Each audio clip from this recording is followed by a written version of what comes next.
হাজী Abdul Sattar foundation কর্তৃক বার্ষিক সাধারণ সভা ও পর্যালোচনা অনুষ্ঠিত হয়েছে। শুনলেন সংবাদ শিরোনাম, এখন বিস্তারিত। 7 লক্ষ টাকা ক্যাপিটাল দিচ্ছি।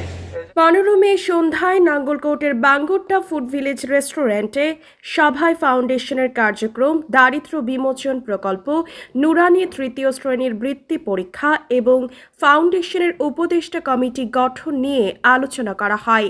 উপস্থিত ছিলেন তিলিপ দরবার শরীফের পীর মাওলানা রুহুল আমিন সিদ্দিকী, রায়কোট ইউনিয়নের সাবেক চেয়ারম্যান মাওলানা জাফর আহমেদ মজুমদার, রায়কোট দক্ষিণ ইউনিয়নের প্রশাসক মোহাম্মদ শহীদুল ইসলাম, মন্তলি সিনিয়র ফাজিল মাদ্রাসার প্রভাষক মাওলানা রফিকুল ইসলাম, রায়কোট দক্ষিণ ইউনিয়নের জামাতে ইসলামীর আমির মাওলানা মাহফুজুর রহমান, শ্রমিক কল্যাণ ফেডারেশনের নাঙ্গলকোট উপজেলা সভাপতি ফারুক মিয়াজি, এছাড়াও এলাকার অনেক শিক্ষক, সামাজিক ব্যক্তিত্ব, স্থানীয় সাংবাদিক নেতৃবৃন্দ উপস্থিত ছিলেন।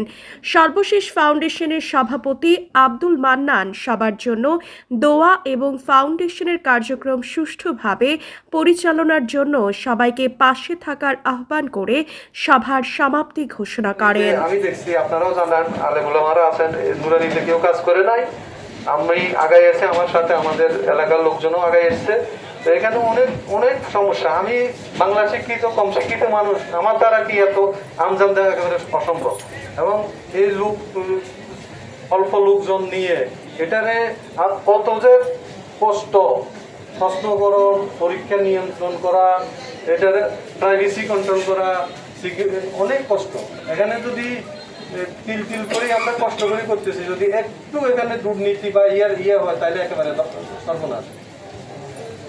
এভাবে আমাদের